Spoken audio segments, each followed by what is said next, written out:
Donald Trump a été élu 47e président des États-Unis d'Amérique. Ça s'est décidé dans la nuit d'hier. Alors je ne sais pas exactement vers quelle heure, mais bon, qu'importe, hein, voilà. Les choses sont annoncées, tout est clair désormais. C'est une victoire du candidat républicain. Et surtout, c'est l'occasion en fait d'y réagir sous l'angle libertarien. Concrètement, qu'est-ce qu'on fait? Qu'est-ce qui se passe? Qu'attendre? Y a-t-il des stratégies à mettre en place? Des choses à espérer? Ça va être un peu le sujet du jour. Trump est élu, et maintenant? Point d'interrogation. Bon, alors je vais tenter de répondre un peu à cette question en plusieurs parties. Bon, on va commencer par reposer les bases, donc victoire de Trump, des républicains en 2024, et ça déjà on peut un tout petit peu en parler. Ce qu'il faut comprendre c'est que, alors, sur un plan démocratique, vous savez qu'ici c'est pas le style de la maison, mais il faut parler de la réalité politique actuelle qui est démocratique, donc sur ce plan-là, Trump a réussi factuellement à reprendre des États qu'on juge très importants. Le Wisconsin, le Michigan, la Pennsylvanie, d'accord, qui avaient voté démocrate il y a 4 ans. Okay, ça, c'est des victoires qui montrent que il a su faire preuve d'efficacité dans la reconquête d'un électorat qui était structurellement plus à gauche, démocrate, notamment en fait dans des régions industrielles.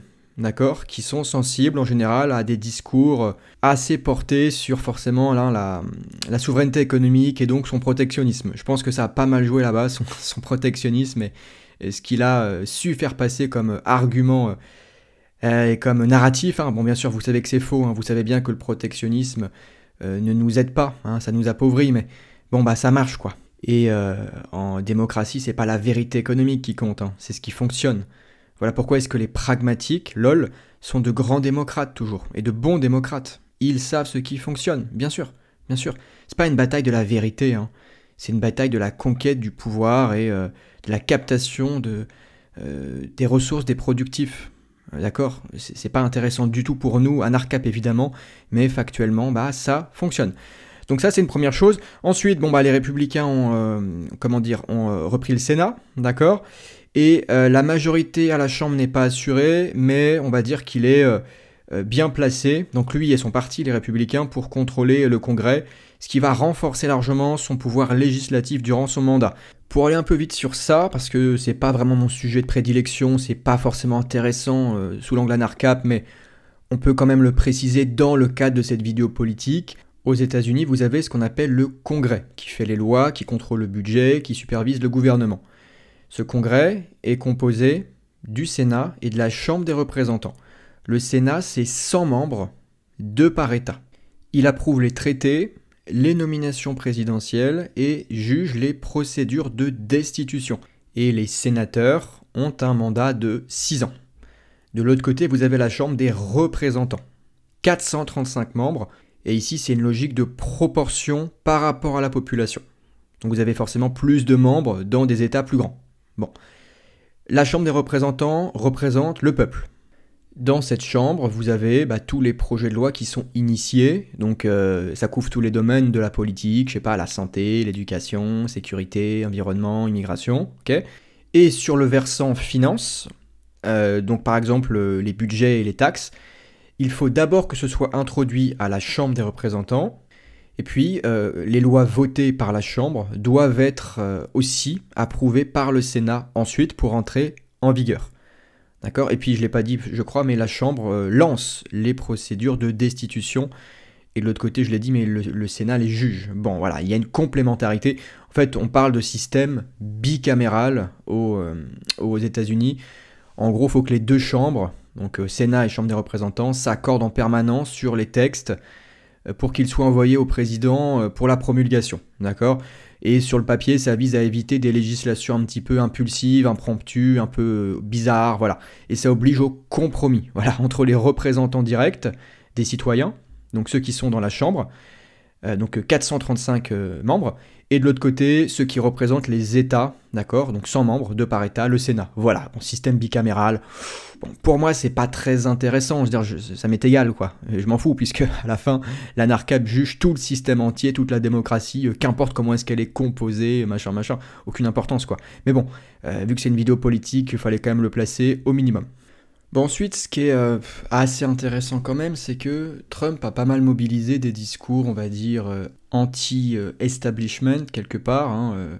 Il a pas mal dénoncé, enfin, si j'ai bien compris, de ce que j'ai aussi un petit peu vu, j'ai pas suivi, voilà, avec énormément d'attention non plus, mais de ce que j'ai vu, perçu, et vous me corrigerez hein, si c'est pas le cas, mais j'ai quand même, moi, de mon côté, perçu un discours anti-élite assez mobilisateur au final.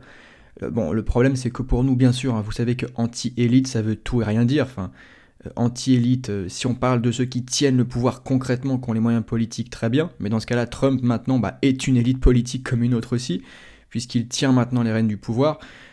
Mais en fait, en réalité, là-bas, c'est plutôt un discours, si vous voulez, mondialiste et globaliste versus patriote, quoi. Pour nous, de notre côté, c'est positif, forcément, de critiquer les grands médias, subventionnés en veux-tu, en voilà. On a les mêmes chez nous, tout un tas de gens qui sont des intellectuels de plateau, qui font aussi le jeu de l'État, machin, machin, c'est très bien. Mais il faut aller beaucoup plus loin. Toute la critique de l'establishment, et pour ce que ça veut dire là-bas, il faut aussi se remettre dans le contexte, hein. Ça doit évidemment se doubler, se greffer à un rejet de l'État en lui-même, de l'État démocratique, de la centralisation. D'accord. Bon, là-bas, c'est quand même plus décentralisé de facto. Mais enfin bref, pour nous, ça peut pas suffire. Ce qu'on réclame, c'est une transformation radicale des structures politiques, sociales, économiques. C'est refonder tout l'ordre social nécessairement. Et ça veut dire s'attaquer à l'État-providence, ça veut dire s'attaquer à la Fed, on va en reparler. Ça veut dire s'attaquer à toutes les structures de la démocratie, quoi. Donc c'est beaucoup plus profond que juste l'establishment, les grands médias, machin, machin. Ça, c'est un discours qui va beaucoup plaire à la frange conservatrice, de droite, même des minarchistes, hein. Eh oui, hein, forcément, qui en fait, sous couvert de liberté, en fait, sont juste des droitards de base, c'est tout, en fait, hein. Et donc des anti-gauchistes, voilà, c'est pas mal de l'anti-gauchisme aussi, le Trumpisme, hein, forcément. Bah oui, donc... ça peut pas être suffisant. Je veux dire, c'est positif de critiquer les grands médias, les intellectuels et tout le système gauchisant, en ce sens qu'il est interventionniste, en ce sens qu'il est socialiste, très très bien. Ensuite, il faut aller plus loin. Il faut aller beaucoup plus loin. C'est toute la structure étatique et même de droite, même de droite. Toute forme de concentration du pouvoir est à condamner. Et voyez un peu le truc, il faut aller plus loin que juste l'anti-gauchisme primaire. Donc voilà, la première analyse là que j'ai envie de vous apporter, c'est dépassons, s'il vous plaît, l'anti-gauchisme, le trumpisme, le droitardisme, ok. Dépassons tous ces trucs-là. Même si vous êtes moins pire que les gauchistes, j'entends. Je veux dire, j'ai aucun mal à l'admettre que Trump est supérieur à Harris sur le plan de la captation des ressources, de l'interventionnisme, machin, machin, du socialisme généralisé. Oui, d'accord, d'accord, d'accord. Mais ce n'est pas suffisant. Il faut aller beaucoup plus loin. Et pour ça, il faut revenir au principe, et oui. Ensuite, un point que je voulais quand même mentionner, là on revient plutôt à de la stratégie, à de l'observation, c'est que on se rend compte forcément que, donc, puisque Trump a été globalement contre l'establishment, contre les grands médias et tutti quanti, forcément il n'a pas été massivement invité, voilà, sauf quand il fallait pour des grands débats, mais bon, globalement, il a quand même eu recours pas mal, Mr. Trump, à des médias alternatifs. On l'a vu sur des podcasts par exemple. Donc il y a une vraie volonté de passer par des médias non traditionnels forcément, et ça les a aussi renforcés, développés. On se rend compte qu'il y a une économie parallèle quelque part du média qui se développe vraiment beaucoup, hein. C'est assez impressionnant même. Et même que de l'autre côté, les médias un peu plus tradis, qui vont donc soutenir globalement les fameuses élites dénoncées, plutôt démocrates et à gauche chez nous, hein. Les systèmes actuels sont plutôt, voire carrément socialisants, voilà, donc plutôt pour les partis démocrates et ici chez nous de gauche ou même centristes, on va dire, enfin macronistes chez nous, mais bon pour nous c'est du socialisme, hein, donc ça ne change pas grand-chose. Voilà, on se rend compte que ces médias-là, finalement, leur influence semble peut-être en avoir pris un petit coup. En tout cas, voilà, hein, il y a eu une fabrique de l'opinion qui s'est faite, qui s'est fomentée un petit peu ailleurs, quoi, un petit peu en parallèle. Notez que ça, pour nous, c'est intéressant. On peut un petit peu en parler de tout ça, hein. Nous, libertariens, anarcap, on sera jamais, faut pas rêver à mon avis, hein, invités régulièrement, voilà, sur des grands médias, Non, il y a très peu de chances. Ce qu'on dit est beaucoup trop radical, beaucoup trop violent pour justement l'establishment et pour même plus globalement, voilà, tous les hommes de l'État, tous les intellectuels d'État, tous les keynésiens, tous les marxistes, tous les socialistes, tous les gens de gauche, même de droite socialiste, enfin, c'est trop violent quoi. On est contre eux, hein, parce que forcément nous questionnons directement leurs privilèges, leurs intérêts, le pouvoir quoi, tout le pouvoir, donc C'est compliqué, donc pour nous, le développement de médias, d'écosystèmes, c'est ce qu'on fait hein, avec Academia Homines, avec les éditions de Stéphane, avec la chaîne de Laurent, avec le collectif Repossession, et on bosse ensemble. Écosystème, logique d'écosystème, logique de médias ou de solo médias. Ça dépend comment est-ce comment est-ce qu'on fonctionne, mais à la fin, ce qui est intéressant quand même, c'est la synergie, d'accord?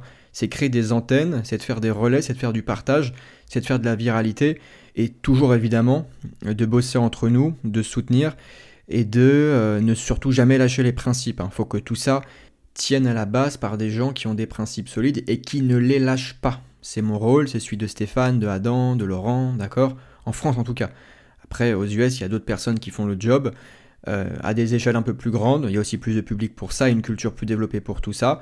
Hein, les pulsions sécessionnistes et décentralisatrices sont plus fortes outre-Atlantique que chez nous, c'est très clair.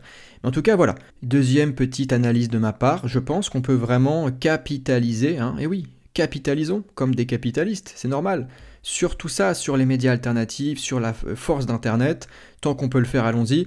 Donc créez, contactez-nous, bossez pour Repossession, continuons nos logiques d'écosystème, continuons de nous inviter. Voilà, il y a de la place pour les médias alternatifs, quand bien même, oui, nous serons forcément, tôt ou tard, réprimés ici, réprimés là, machin, c'est sûr. L'État avance toujours, plus ou moins fortement en fonction des mandats, des candidats, des machins, oui c'est sûr. Mais tant qu'on peut le faire, allons-y. Et tiens, d'ailleurs, puisque Trump a été réélu, il y a quand même fort à parier que X, anciennement Twitter donc, soit assez intéressant quand même pour s'exprimer dans les années à venir.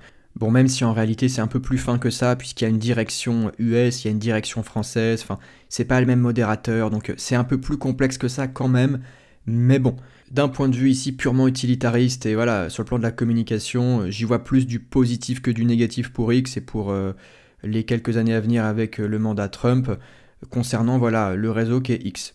Maintenant, on peut entrer aussi dans la critique directement, on va dire, du programme et de ce qui peut être mis en place et de ce sur quoi on peut spéculer. Et pour commencer, je tiens à dire que je ne serai pas un anti-trumpiste ou un anti-droitardisme par principe, comme il y a des anti-gauchistes, hein, n'est-ce pas? Même chez nous, libertariens. Tiens. Non, on n'est pas comme ça. Quand c'est bien, on le dit. Quand la propriété privée est respectée, voire même quand elle avance, donc quand l'État recule, quand des lois sont abrogées, quand la fiscalité est supprimée, sans être compensée ailleurs, hein, quand c'est vraiment un vrai recul de la prédation fiscale, quand c'est un vrai recul du droit positif d'État, on le dit. Probité. Oui, ça change. Oui. Bon, de l'autre côté, on peut être extrêmement critique et il faut l'être, il faut continuer de l'être, évidemment, notamment, alors il y a plusieurs terrains, plusieurs domaines.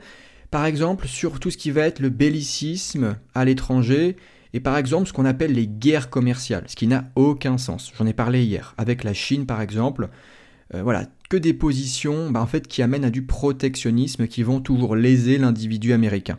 Bon, sur ça, je ne sais pas à quel point des libertariens, rigoureux, espérons-le en tout cas le plus possible, pourront un peu interférer et passer des idées anti-belliciste et donc pro-neutralité. On ne peut être que neutre quand on est libertarien rigoureux.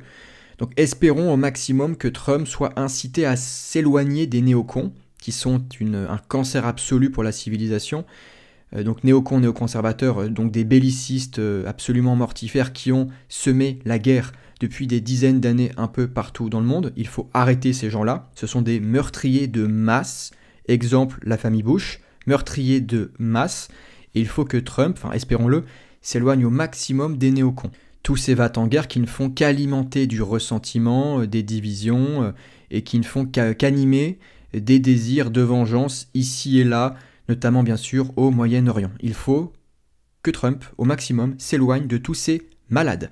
Alors, me semble-t-il, Trump n'avait pas déclenché de nouvelles guerres lors de son mandat en 2020, je crois pas en tout cas, me semble-t-il, voilà. Mais là, je vais plus loin, je dis non, il faut vraiment se retirer complètement, neutralité absolue.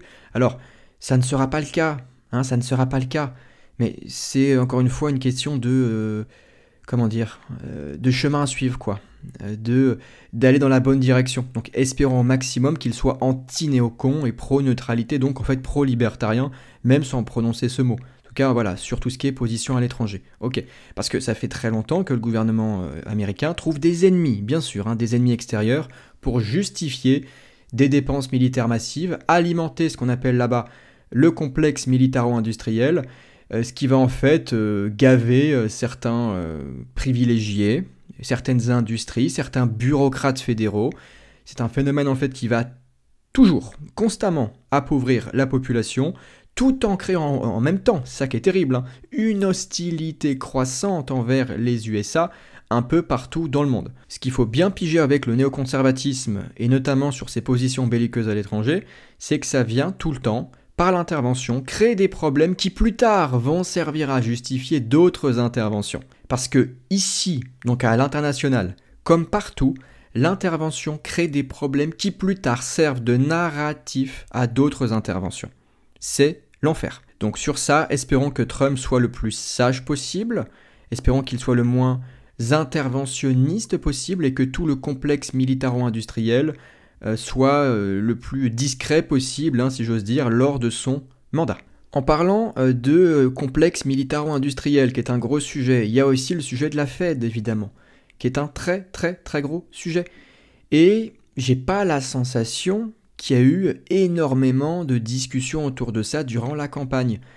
Rappelons que la Fed, c'est donc la Réserve fédérale des États-Unis, c'est elle qui est à l'origine de l'émission massive de fausses monnaies, enfin de monnaie fiat, donc de monnaie factice, hein, voilà. Et donc à l'origine de l'inflation, bien sûr. L'inflation qui vient toujours favoriser les élites par l'effet cantillon, par l'augmentation aussi des recettes fiscales, et qui vient au contraire diluer l'épargne de l'honnête citoyen. L'inflation à la fin, c'est un transfert de richesse géant des classes populaires et moyennes vers les riches, vers les privilégiés, vers les industries stratégiques. Voilà, tout en alimentant derrière des cycles de récession et voilà, des crises en veux-tu en voilà, forcément. L'inflation est un cancer pour la civilisation qui incite les gens à s'endetter, à prendre des décisions à la court-termiste, ce qui vient contribuer à la grande décivilisation, pour prendre un peu des mots européens.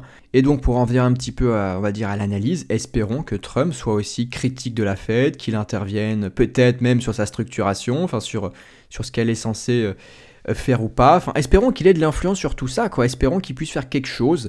Alors là, dans les détails, je vais pas être compétent, je suis pas un spécialiste des structures américaines. Qu'est-ce qu'il peut faire concrètement? Je sais pas exactement, mais espérons qu'il puisse faire le maximum pour réprimer ces malades mentaux aussi de la Fed, voilà, qui impriment comme des tarés et qui viennent appauvrir le citoyen américain moyen. D'ailleurs, au sujet de la Fed, j'avais vu passer des échanges entre Musk et Ron Paul. Il parlait de ça, mais aussi d'un gouvernement de l'efficience, Department of Government Efficiency, je crois, voilà. Bon, on va voir. Ron Paul, vous savez, hein, qui parlait de end the Fed, hein, de mettre fin à la Fed. Oui, effectivement, hein, il faudrait idéalement détruire la banque centrale, qui est une catastrophe pour la civilisation, bien sûr, pour toute civilisation, pour toute société, hein, qui est un outil de contrôle et d'asservissement économique, voilà, qui vient littéralement perturber toute l'économie et enrichir les élites au détriment des productifs. Donc ça, c'est très important. Mais voilà, on verra à quel point est-ce que des efforts sont faits de ce côté-là. Permettez-moi de rester assez sceptique sur tout ça. Et de toute façon, en démocratie, le scepticisme est signe de bonne santé mentale. D'ailleurs, en parlant de Department of Government Efficiency, on va voir si Musk prend une mesure particulière, il est vraiment... Voilà, si vraiment il intervient dans le futur gouvernement trumpiste, s'il a un rôle particulier, s'il fait du bien à la propriété privée, mais encore une fois, laissez-moi d'abord être extrêmement sceptique, voilà, je préfère être sceptique pour pas être déçu plus tard, et de toute façon, moi, quand on parle d'un Department of Government Efficiency, je me dis, mais pourquoi ne pas juste abroger des lois, virer de la fiscalité, pourquoi ne pas juste laisser faire, quoi? Pourquoi il faut un département pour en faire moins? Enfin, c'est un peu antinomique, quoi, enfin bref... Moi, je préfère être sceptique. Musk est un personnage intéressant. Il est ambivalent, il est un peu... Enfin, on est toujours un peu partagé sur ce mec-là, quoi. Il y a le génie, il y a la vision, il y a le grand capitaine d'industrie, mais il y a aussi toute la collusion, tout. Il est tellement mouillé, quoi. Tellement mouillé. Il a tellement intérêt à garder un peu d'état quand même pour ses activités. Bon. Ma position sera le scepticisme. Wait and see. D'accord? Wait and see, c'est ma position sur tout ça. J'ai pas envie d'être non plus dans le délire. Mais non, c'est complètement foutu, y a rien à faire. Non, on verra. J'en sais rien. D'accord? J'en sais rien. Le moins ils en feront, ces gens-là, le moins ils interviendront concrètement dans l'économie, le mieux les Américains se porteront. Bon, wait and see. Donc pour conclure, moi ce que je dirais c'est attention à l'anti-gauchisme primaire au côté anti-élite, au côté anti-establishment, gros médias. C'est pas que je suis contre, oui, parce qu'ils sont encore pires ces gens-là, d'accord, c'est l'enfer, d'accord, mais faut aller plus loin, premier élément. Deuxième élément, ce que je dirais c'est que y a quand même ce rôle des médias alternatifs, il y a quelque chose à faire pour nous qui défendons vraiment, pour de vrai, la liberté, donc l'individu. Donc il y a un truc à faire. Les gens, peut-être, vont être amenés à se détourner de médias tradis pour aller vers de l'alternative, vers Twitter, vers YouTube, vers du solo média, vers ce qu'on fait nous, vers des collectifs indépendants, vers ce qu'on fait nous. Donc ça, il faut capitaliser dessus pour passer des vrais principes, chers amis. Mais de l'autre côté, attention, continuons la critique, soyons très attentifs au bellicisme, on va dire, à tout ce qui va être protectionnisme, à tout ce qui va être guerre commerciale, trucs un peu bizarres comme ça, attention à tout ça, continuons la critique, soyons aussi très critiques de ce que fait la Fed, poursuivons les discours basés sur le marché libre, sur la nocivité de l'inflation organisée. Oui monsieur, organisée, la politique est une inflation, disait Ludwig von Mises. Continuons d'être critiques sur tout ce qui est de toute façon interventionnisme à l'étranger, continuons d'être critiques sur le rôle du complexe militaro-industriel. Voilà, continuons la critique de pleine liberté et espérons que Trump, finalement, en fera le moins possible, c'est-à-dire qu'il interviendra le moins, concrètement, dans les affaires privées des individus pour le bien des Américains et leur prospérité. Voilà, on va s'arrêter là, chers amis. Si ça vous a plu, pouce vers le haut, pensez à vous abonner pour ne pas manquer les prochaines vidéos. Et quant à moi, je n'ai plus qu'à vous remercier pour votre écoute et à vous dire à la prochaine. Ciao!